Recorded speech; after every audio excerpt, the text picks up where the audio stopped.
எனக்கு ஆறுதலே இல்லை, என்னை தேற்றி எனக்கு யாருமே இல்லை அப்படின்னு சொல்லி புலம்பிக் கொண்டு இருக்கீங்களா?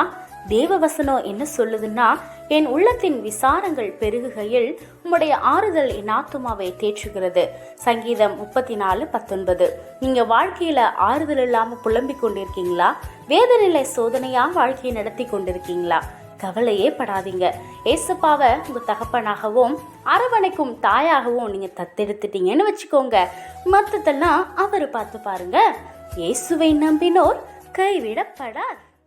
எனக்கு யாரும் இல்ல என்று சொல்லி தனிமையில் அழுதேன்.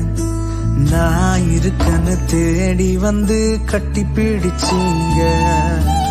ஒன்றும் இல்ல என்று சொல்லி வெறுமையா கிடந்தேன். எனக்காக முற்றிலுமாக அம்மையை தந்தீங்க. யாரும் இல்ல